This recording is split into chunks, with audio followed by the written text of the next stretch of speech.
తెలుగు బుల్లితెరపై ముఖ్యంగా స్పోర్ట్స్ యాంకరింగ్లో తనకంటూ ప్రత్యేక స్థానాన్ని సంపాదించుకున్న పాపులర్ యాంకర్ వింధ్య విశాఖ మేడపాటి.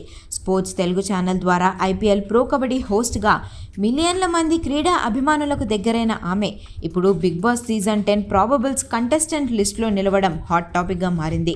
సికింద్రాబాద్లో జన్మించిన వింధ్య ఉస్మానియా యూనివర్సిటీ నుంచి ఎంఏ పూర్తి చేశారు. 2011లో న్యూస్ రీడర్గా కెరీర్ను స్టార్ట్ చేసి పలు హిట్ షోలకు యాంకర్గా వ్యవహరించారు. 2017లో స్పోర్ట్స్ నెట్వర్క్లోకి చేరి ఐపీఎల్ టోర్నమెంట్ను తెలుగులో హోస్ట్ చేసిన ఫస్ట్ మహిళా స్పోర్ట్స్ యాంకర్గా రికార్డు సృష్టించారు. త్వరలో ప్రారంభం కానున్న Bigg Boss Telugu season 10 contestant లిస్టులో వింధ్య విశాఖ పేరు సోషల్ మీడియాలో అలాగే ఫిలిం వర్గాల్లో గట్టిగా వినిపిస్తోంది. ఐపీఎల్ ద్వారా ఆమెకున్న మాస్ పాపులారిటీ, కమ్యూనికేషన్ స్కిల్స్ దృష్ట్యా బిగ్ బాస్ టీం ఆమెను సంప్రదించినట్లుగా ప్రచారం సాగుతోంది. అయితే ఈసారి సీజన్ 10లో వింధ్య హౌస్లోకి అడుగుపెట్టే అవకాశాలు పుష్కలంగా ఉన్నాయనే ప్రచారం జోరుగా సాగుతోంది. దీనిపై ఇంకా అధికారిక ప్రకటన రావాల్సి ఉంది.